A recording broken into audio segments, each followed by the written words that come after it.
Le réveil matinal le plus haut de la capitale sur la radio. La plus haute de la capitale. Du lundi au vendredi, de 7h à 10h. De retour dans le studio des 104.5 Urban FM, la station urbaine. René Ruth, bonjour. Bonjour, Daphné. Comment tu as passé la semaine? Ça a été. Parce que c'est ton dernier jour aujourd'hui. Ton dernier jour de la semaine, ouais. Oui. Ça a été? Et Oui, tes cours, vous ne finissez jamais l'école là-bas? Si, on a. Si, j'ai terminé mes cours de méthodologie en fait. Je pensais que ça devait être facile. On nous apprend comment rédiger un rapport de stage en fait. Normalement, c'est pour 3 mois les stages ou 2 mois. Donc, il y a une méthodologie à suivre. Toi, tu travailles déjà depuis? Oui, je travaille depuis. Aujourd'hui, on parle avec le docteur Pissama. Oui, avec le docteur Pissama, on va parler du sens du mariage traditionnel, donc sa valeur et les aspects du mariage traditionnel.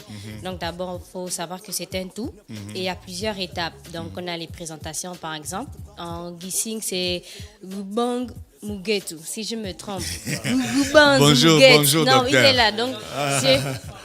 Une en Afrique du Sud, directement. Bonjour docteur. Bonjour. Merci encore d'avoir une fois de plus accepté notre invitation. C'est moi qui vous remercie. Alors nous, comme on a commencé par les totems, et vous avez abordé un point très important que les gens ont même demandé à ceux qu'on en reparle, c'était donc la question de la parenté, Oui. qui démarre depuis la considération du totem. Oui. Aujourd'hui, je veux qu'on commence à rentrer un peu dans des questions un peu plus pratiques et plus concrètes, comme par exemple, j'ai pas dit que le totem c'était pas concret, mais le mariage c'est quand même quelque chose qu'on vit au quotidien. Oui. Comment anthropologiquement on voit le mariage? Pour répondre à la question, il faut commencer déjà par définir c'est quoi le mariage. Et la meilleure définition que je trouve la plus opératoire est la définition qu'on en donne à partir de notre propre point de vue dans nos langues. Donc le mariage, c'est un terme, il y a déjà un nom pour le désigner, mais ce terme renvoie à un concept et un ensemble de considérations et de pratiques. D'accord. Voilà. Donc chez les Gissir, le mariage se dit Diong. Comment? Diong. Diong. Oui, il faut parler avec l'accent de la langue. Diong. Sinon, on dit n'importe quoi. C'est Parce sûr. que nos langues sont des langues à ton, c'est des langues tonales. Et en fonction du ton, tu peux dire une chose ou autre chose. Voilà, Donc, il ne faut pas... Ah, donc chez les Gissir aussi, le ton joue un rôle important. Toutes les langues dites... normalement. déjà, les langues dites bantou. Je mets entre guillemets dites bantou. Parce que jusqu'à présent, je n'ai jamais entendu un bantou dire bantou en langue bantou. Donc, c'est une catégorisation qui nous vient de l'extérieur et je la rejette avec force. D'accord. Je laisse les linguistes continuer avec ça, mais moi, je ne continue pas avec ça. Donc, je dis langue dite bantou. Ce sont des langues à flexion et c'est des langues tonales. Donc, elles ont des tons haut et bas et c'est des langues à flexion. Donc, c'est deux des critères de catégorisation de ces langues-là. Et par exemple, dans la langue Gissir que je dis, je peux dire deux mots qui veut dire deux choses différentes en fonction du ton. Si je dis, par exemple, Ngoui, je suis en train de parler du potamochère qu'on appelle improprement le sanglier. Mais si je dis Ngoui, je suis en train de dire la mer. Donc, c'est le même mot, et en fonction des tons, je peux dire deux choses différentes. Ah, d'accord, c'est comme enfant aussi. Hein. Tout à fait. Tu dis Mayum, je connais. Mayum, je ne connais pas. Voilà. Très bien. C'est pas tes Mayum, au burum burum, au kurum burum jarum bébé. Et après cela, c'est le réplique, ça. Donc, pour revenir au mariage, c'est donc Diong. Mariage, donc Diong. Et Dionga, c'est ici, on peut dire que Diong, c'est un peu une sorte de métonymie, c'est-à-dire qu'on va désigner le tout par la partie. Voilà, le tout par la partie. D'accord. Donc, Diong, c'est l'avant-dernière étape d'un processus d'union matrimoniale. D'accord. Ce processus a au minimum 4 étapes au niveau endogène. La première étape, c'est ce qu'on appelle les présentations. En Gissir, on va dire ou bien Rubando Muretu. Rubando Muretu, ça veut dire marquer la femme, marquer en fait le rapport qu'on a à une femme en se présentant chez ses parents. Ça, c'est la première étape. La deuxième étape, ça va s'appeler Rutongumuti. Donc, Rutongumuti, c'est attacher la corde, littéralement. Attacher la corde. Là, c'est la promesse de mariage. Et enfin, on a Diong, qui est caractérisé par Gubertsumbu, c'est-à-dire par verser la dot. Et on a la dernière étape qui est Humemhikumbu. D'accord. Voilà, donc, mais ça, c'est une étape qui est qui a un caractère quand même assez spirituel et juridique. D'accord. Le mariage n'intervient que quand on est dans le cadre de 2 totems différents. On est d'accord? Tout à fait. Ok, ça, on avait donc déjà réglé la question. D'accord. Quels sont donc les éléments constitutifs de Diong?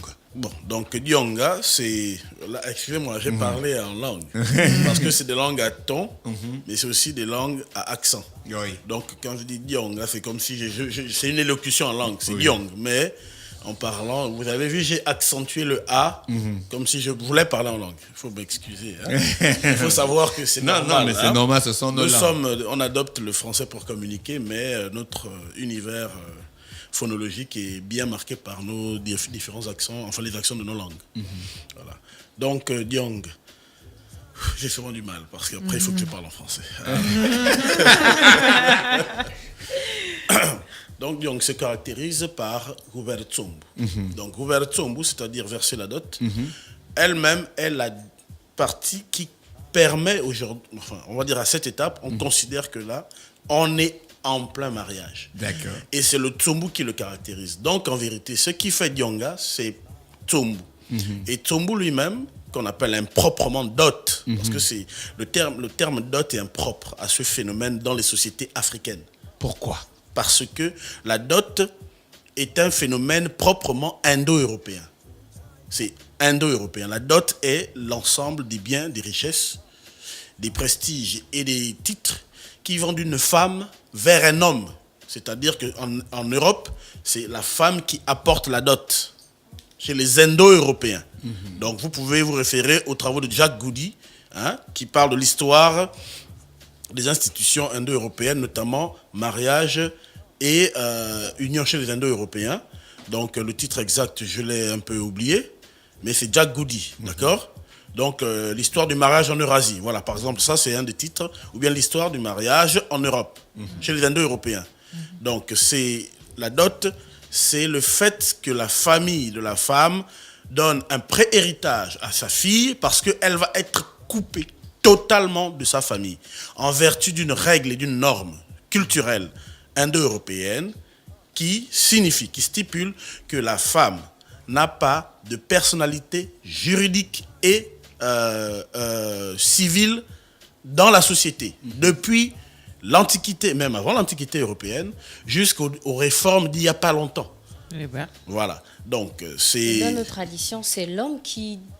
Dans nos traditions, maintenant, les anthropologues ont trouvé des termes parce qu'en observant les sociétés africaines, on se rend compte que c'est l'homme qui va déployer un ensemble de biens et de services à destination de la famille d'une femme pour en avoir des droits. C'est pourquoi je disais, le mariage est caractérisé, un des droits caractéristiques du mariage, c'est la privatisation de l'activité sexuelle.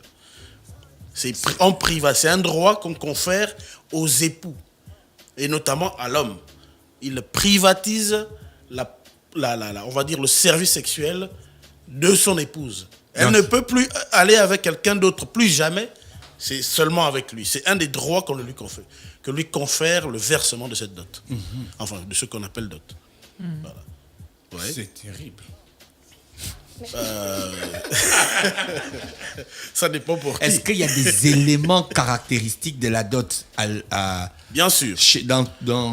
Chez les Guissirs et dans toutes les ethnocultures gabonaises et africaines, négro-africaines je précise, parce que on a pu tester le modèle d'analyse dans différentes sociétés négro-africaines. Il faut savoir que le Tsumbu caractérise... En fait, le Tsumbu, qu'on appelle improprement dot, n'est pas une chose, mais il faut considérer cela comme un système. C'est-à-dire qu'on ne peut pas parler de Tsumbu s'il n'y a pas au moins 4 dimensions combinées lorsque va se manifester ce diong-là. Il faut un bien, chez les Guissirs, un bien se dit diniv. Et quand on dit plusieurs biens, on dit maniv. Hein, maniv. Donc, maniv, ça veut dire les biens matériels. Voilà. Et ces manivas-là doivent avoir ce qu'on appelle chaque diniva. Hein. Vous voyez que là, j'accentue le A parce que je suis obligé de parler en français. Chaque diniva doit avoir Une signification. une signification. Donc, le système de signification des manivas s'appelle mitangu. Donc, chaque diniva a un mutangu. C'est-à-dire qu'il faudra que chaque objet soit attaché à lui-même un système de signification contextuel. C'est-à-dire qui est contextuel à la dot. Donc, au mariage. Et ces manivas qui ont des mitangu doivent eux-mêmes être remis pendant une cérémonie spécifique qui s'appelle Diong. Donc le mariage, Voilà. la cérémonie. Et enfin, ces manivas qui ont des mitangu qui se remettent lors de cette cérémonie doivent être faits sous la conduite ou la direction ou la présidence de Tai. Le sage. Voilà, Tai, qui en vérité, on traduit improprement par père, parce que Tai peut dire beaucoup de choses dans notre propre système culturel, mais ici, il est, si vous voulez, le président c'est l'autorité juridique et politique de la cérémonie. Voilà. Pas forcément le père de la mariée. C'est pas forcément le père de la mariée, ça peut être quelqu'un qui représente, enfin, ça peut être son père. Ça peut être aussi l'oncle chez nous qui représente la voilà, famille. si son père n'est plus vivant, c'est le frère de son père, ou bien le sage du groupe de son père. Ouais. Mais D'accord. c'est Qui ont taille. le sage du groupe de son père, du clan. Voilà. Qui ont le même totem. Voilà, du clan. Et bon, mais là, on va plus précisément, c'est le lignage. Hein, parce que là, il y a une réalité historique. On peut situer le sage en question. Il est vivant. D'accord. Voilà. Donc, ce sage-là qui va présider cette cérémonie. Voilà, c'est le sage-là qui préside la cérémonie. Est-ce que les Guissi ont identifié ces choses? Mais bien sûr, puisque Il y a quoi? Il y a le marteau, la machette, la Bon, hache. voilà. Donc, maintenant, les objets. Là, on vient maintenant vers les objets. Oui, mais c'est je ça. vous dis déjà, pour parler de Tsombu, il faudrait que pendant que ce phénomène se manifeste, il faudra identifier ces 4 dimensions. Si ces 4 dimensions n'existent pas, il n'y a pas de Tsombu. Donc chaque objet doit avoir 4 dimensions. Voilà. Si c'est pas réuni, il n'y a pas de Tsombu. Ah, là, je commence à comprendre. Voilà. C'est-à-dire que ce serait un cadeau que tu aurais fait, ce serait ta générosité que tu aurais exprimée, mais ce n'est pas considéré Donc comme... si j'amène une machette, la machette doit avoir 4 dimensions. Voilà. Donc, prenons maintenant les objets. Si j'apporte une hache, quand j'ai apporté tous mes objets là, donc on va dire, il faut apporter la hache, le sachet de sel, il faut L'épagne, le tabac. l'épagne, le tabac, la Il n'y a pile. pas l'enclume. Bon, Ça aujourd'hui, dépend. je vais vous expliquer la... Non, je ne veux pas aujourd'hui, je veux originellement Ah parlant. oui, non, mais avant l'enclume, il y avait plein d'autres, il y avait des choses. Mais pourquoi l'enclume en fait? L'enclume aujourd'hui, par exemple chez les Guissirs, l'enclume a été remplacé par les têtes de hache. Mais je vais expliquer pourquoi. Mais D'accord. comme chez les Fans, les Big Pearls ont été remplacés par les têtes de hache. Pour une raison simple. Ici, pour comprendre ça, il faut questionner ce que j'ai appelé les mitangu, c'est-à-dire le système de signification des symboles. D'accord? Donc, on a l'objet, par exemple, tête de hache. Et comme ça, on va rapidement arriver à l'enclume. La tête de hache. La tête de hache ici, lorsqu'on la porte, on va dire apporte une tête de hache. Ou une hache. Mais on voit bien qu'on a la tête de hache. Parce qu'en vérité, dedans, ça repart à 3 niveaux de signification. Le premier, c'est qu'on va te dire apporte la tête de hache et ils te diront pourquoi pendant le mariage. Ils vont te dire parce que la tête de hache ici fait en sorte que le mariage soit posé. Voilà comment ils vont parler de façon très terre à terre. Mais en fait, quand tu questionnes le système culturel, on te dit poser pourquoi? Parce que en vertu de la nature du fer et de l'aspect de la chose, c'est-à-dire c'est un objet lourd, C'est solide. on considère que le mariage fixe les individus dans un réseau social et consolide une parenté. La parenté est quelque chose qui doit être solide. Vous comprenez? Oui. Donc, le symbole ici, ça va être le fer, mais aussi l'aspect qu'il dégage, c'est-à-dire il est solide et il le pèse. Il fait asseoir les individus dans un réseau social. Premier niveau. Le deuxième niveau, c'est qu'on va te dire apporte 2 têtes de hache. Oui, parce que une ira à la famille du père de ta femme et une autre ira à la famille de la mère de ta femme. Ouais. Ici, c'était pour dire quand ça revient à une remarque que tu faisais sur les totems, quand tu croyais que tu pouvais aller épouser chez ta mère, c'est pas possible. C'est un inceste. Tu peux pas épouser ta mère. Hein? Voilà. Donc, tu peux pas épouser chez ta mère. Même si, d'un point de vue patrilinéaire, on confère beaucoup plus de droits lors du mariage de l'époux vers l'épouse. Mais l'épouse a toujours sa personnalité juridique et sociale chez elle. Voilà. D'accord. Donc, à partir de ce moment, vous voyez bien que c'est une tension. Dans nos traditions, dans nos systèmes, on considère toujours les deux aspects. Mais en fonction qu'on soit donc du régime, qu'on soit matrilinéaire, on va plus donner des droits à l'homme ou à la femme. Et donc là, dans ce cas, on va te dire apporte les deux pour rappeler qu'un individu dans une société est toujours issu de deux branches. Bien qu'il y ait une qui ait plus de droits que l'autre. Mais ça, donc en fait, ça révèle, on va dire, la bilinéarité de l'individu. De l'individu. Bien qu'il y aura un côté qui aura plus de droits, notamment le droit de succession, le droit de pouvoir et succession, le droit de la terre et on va dire plus ou moins la nationalité, enfin pour ne pas dire la parenté. Parce que j'appartiens au groupe de ma mère, je peux aller là-bas, me battre, faire tout ce qu'il faut pour que ça soit là, mais je vis toujours chez mon père. Ouais, voilà. Donc je fais prospérer ma mère bien que je vive chez mon père. Mon père, son devoir c'est de me protéger. Ma mère, mon devoir chez ma mère c'est de faire vivre son clan. Ouais. Mon père me fait prospérer dans ma vie actuelle. Mais chez ma mère, je dois la faire prospérer pour toujours, parce que c'est mon clan là-bas. Ouais, ça fait c'est des contre-pouvoirs. Bon, ben, c'était une grosse parenthèse, on pourra l'expliquer plus tard.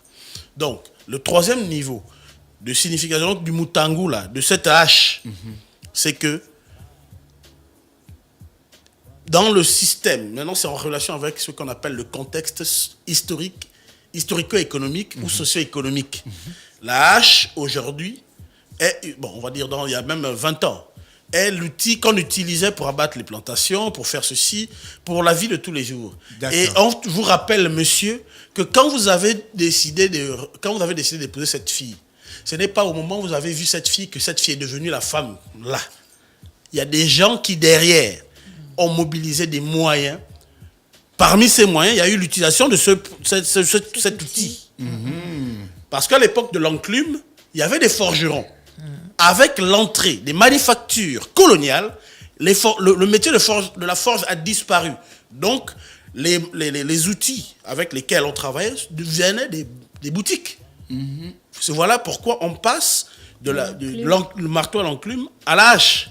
Et aujourd'hui, il y a même des barrages où on te demande carrément la tronçonneuse. Parce qu'on coupe, on défriche avec. Ouais. Et c'est avec ça qu'on nourrit la femme que tu prétends venir dire que je vais l'aimer plus que vous, ses parents. Je vais la rendre plus heureuse que vous. Voilà. Donc, dans ce contexte-là, il n'y a pas de référence mercantile. Vous comprenez? Donc, on parle de commerce ou quoi, c'est improprement connaître déjà la chose à la base.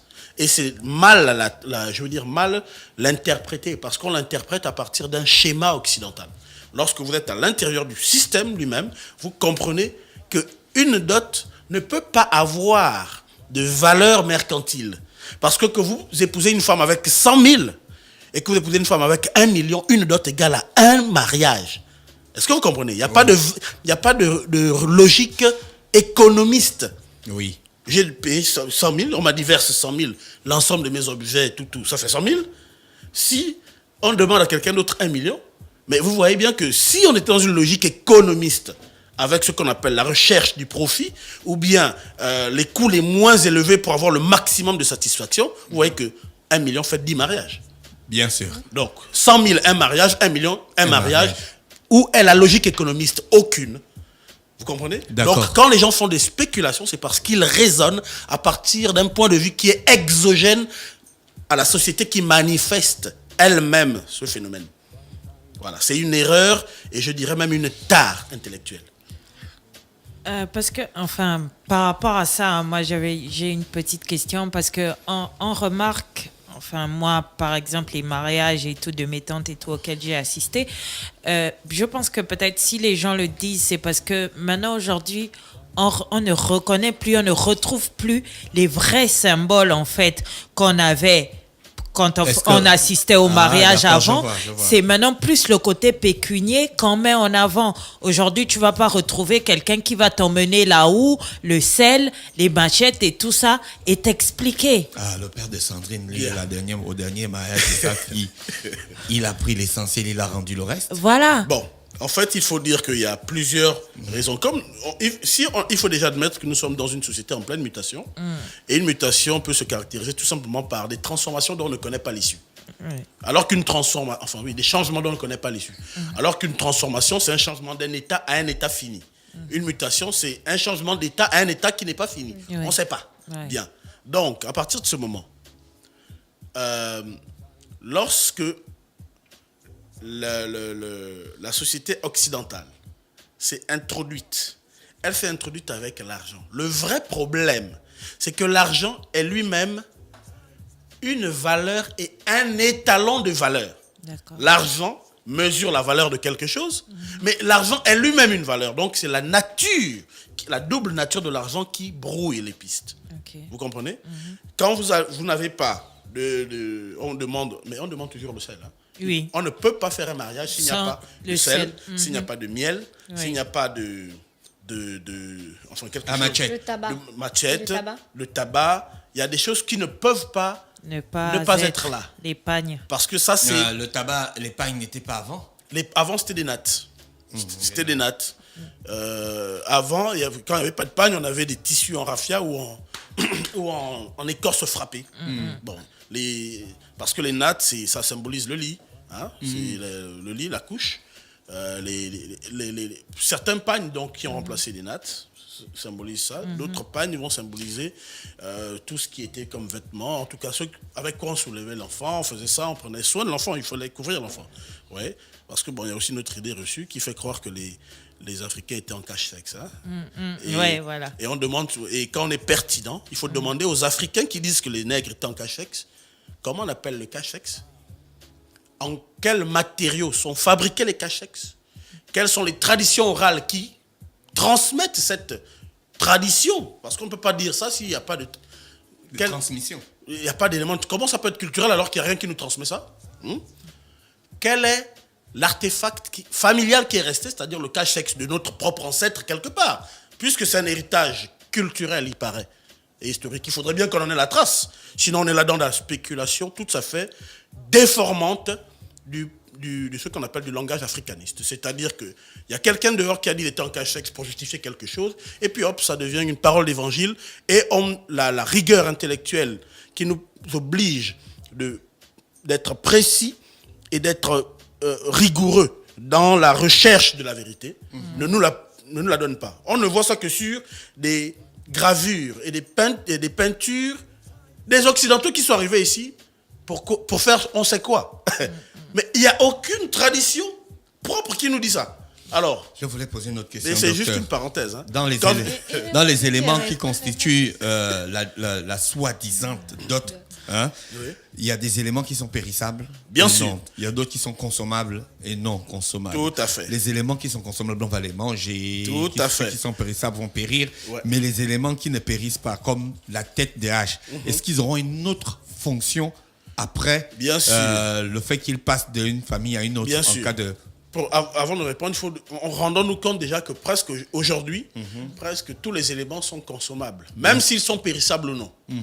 C'est à cause du caractère, du contexte socio-économique qui nous baigne. Nous sommes dans une économie consumériste. Donc aujourd'hui, c'est ça le contexte. Dans le contexte, on va dire, d'il y a à peu près 100 ans, 50-100 ans, on était dans une économie de production, plus ou moins, production à petite échelle. Hein. Ça voudrait dire qu'on avait quand même on était dans une économie mixte. On savait produire ce qu'on consomme, qu'on retrouvait dans les biens du mariage, et on acquérait par les concessionnaires les produits qu'on ne produisait pas. Donc, généralement ceux qui étaient acquis, qui venaient de l'extérieur, prenaient en fait une nouvelle dimension. Ça prenait une dimension de prestige parce que ça devenait compliqué de l'avoir. Vous voyez, ça devenait compliqué de l'avoir. Par exemple, vous voyez qu'aujourd'hui, la bouteille de whisky, quand tu donnes au mariage, c'est la destination du whisky qu'on dépose. Ça va passer tout le monde. Ouais, c'est clair. Il y a des hiérarchies, voilà. Et le carton de régab, ça va, les canettes de bière, bon, ça... Quand on va faire la distribution, bien sûr, ça va aller là. Donc, donc, même au niveau des biens, on peut hiérarchiser les biens en fonction de leur provenance, de leur nature. La nature, la provenance et la considération que la culture donne. Maintenant, aussi au niveau endogène, il y avait des biens qui restent des biens de prestige, notamment les biens qui étaient généralement les biens de la forge, parce que le travail de la forge dans les traditions africaines est très très très forte. Les forgerons sont aussi les fondateurs de villages, attention. Donc les civilisations africaines sont construites autour de la forge. C'est pourquoi il y a beaucoup de traditions orales sur la question du charbon, parce que le charbon est un des produits de la forge. Vous voyez, beaucoup de mythes sont construits autour de ça. Les forgerons étaient aussi considérés comme des gens qui sont bénéfiques, parce qu'ils ont le pouvoir de transformer les métaux, mais ils sont aussi considérés comme des gens maléfiques. Parce que ce pouvoir, justement, n'était pas un pouvoir qui était transmis. Donc, en fait, moi, je comprends, j'essaie un peu de comprendre selon vos explications, docteur, c'est que si je suis forgeron et qu'il y a un homme qui vient épouser ma fille, je vais lui demander les éléments constitutifs de mon activité professionnelle. Non, c'est-à-dire que là, il y a des éléments culturels. On va dire Peut-être c'était des justifications pour avoir ces éléments-là, puisque dans une famille, on était une famille noble quand on avait un forgeron dans la famille. Mais, oui, parce que les forgerons, c'était les fondateurs. Non, franchement, vous regardez tous nos mythes fondateurs de villages. Donc, conclusion, l'enclume et la hache se justifient. Non, mais ça peut se justifier pour ça. Mais en même temps, il faut savoir que les mariages sont des événements qui permettent de réactualiser les valeurs, les normes et aussi les biens. Je vous ai dit que dans nos sociétés, le politique, l'économique, le culturel, comment on appelle, le religieux sont imbriqués. C'est-à-dire que chaque action quotidienne est une action qui a les différentes dimensions de la vie sociale. Donc, pour quelqu'un, quand quelqu'un dit apporte des haches, s'il n'en avait plus, il va actualiser. In fine, si la hache lui est destinée dans la répartition des biens, il va se retrouver avec une hache qui lui permettrait de continuer de faire quelque chose. Il faut savoir que l'union matrimoniale est un renforcement entre deux groupes. Ce n'est pas l'affaiblissement d'un groupe. Et le renforcement, il est à toutes ses dimensions, justement. Donc, ce n'est pas malsain que l'union d'un homme et d'une femme permette de... C'est ce que j'ai appelé la fonction du totem, la régénération. Mais en ayant une hache et en allant continuer de défricher, je continue de mettre les moyens pour entretenir la lignée que je vais régénérer. Vous comprenez ce que je veux dire? Donc il y a une actualisation des valeurs, des biens et des personnes avec un renforcement. C'est franchement pas malsain. Mais ce n'est pas l'idée première. Est-ce que vous comprenez? Ce n'est pas l'idée première. C'est une des conséquences. C'est une conséquence bénéfique pour les familles de voir leur patrimoine matériel ou se renforcer ou s'actualiser. Vous suivez? Voilà. Parce que c'est un événement qui vient renforcer les groupes. L'union d'un homme et d'une femme va créer la cohésion. C'est au sens, pour ma part, au sens... Donc le mariage, autant que le totem, participe à la parenté. Mais bien sûr, je vous avais dit que le mariage fait partie le système de la parenté. D'un point de vue anthropologique, est comprise comme un système. C'est un système. C'est-à-dire que pour parler de parenté, il y a un premier système, la filiation. La relation qui unit un ascendant à un descendant. C'est de la parenté. Quand je dis mon fils, ma nièce. Ouais. La parenté, c'est la relation qui unit deux personnes pour créer une nouvelle famille. Donc, l'alliance matrimoniale. On crée de la parenté en s'unissant. La parenté, c'est les terminologies utilisées pour désigner ces personnes-là. Quand je dis en langue, Kati, Mwanoukuya, Ketu, Taï, ces terminologies nous renvoient bien à des relations entre un mot et le rang d'une personne D'accord. dans le système. La parenté, c'est aussi la localité. Pour parler de famille, il faut bien un lieu physique qui reçoit cette famille. Sinon, c'est pas dans l'espace. Donc, la localité, patrie locale, matrie locale, luxurie locale, Mais ces virie locale. différents éléments que vous citez là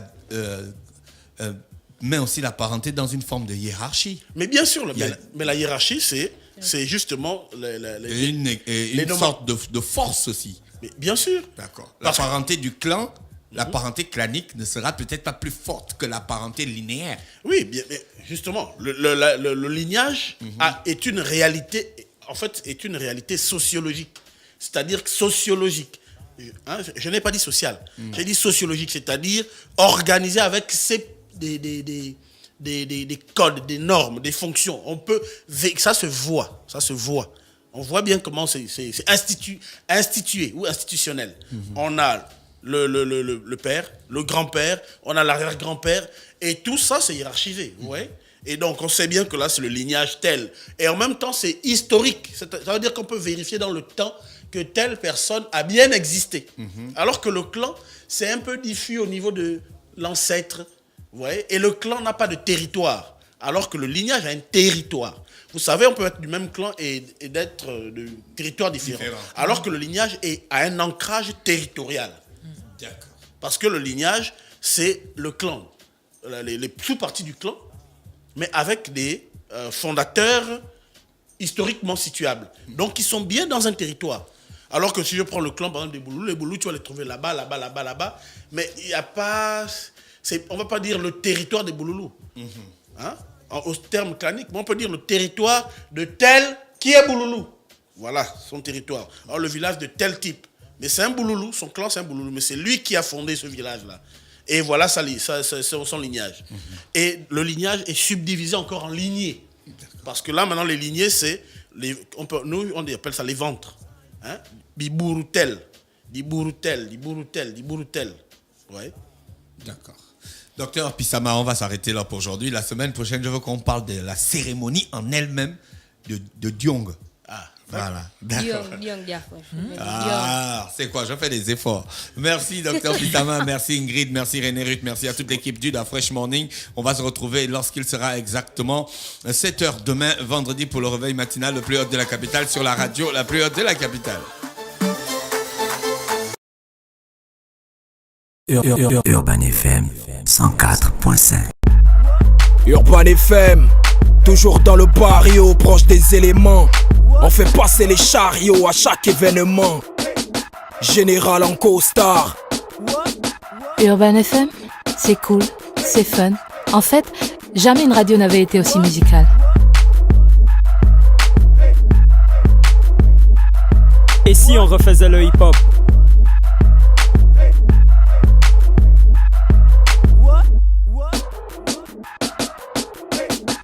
L'équipe nationale de la FM. C'est 100% musique urbaine, c'est notre radio préférée. Urban FM, je te kiffe. Toutes mes exclusivités et toute mon actualité, c'est sur Urban FM. C'est frais, c'est maintenant et c'est pour des générations. Urban FM 104.5.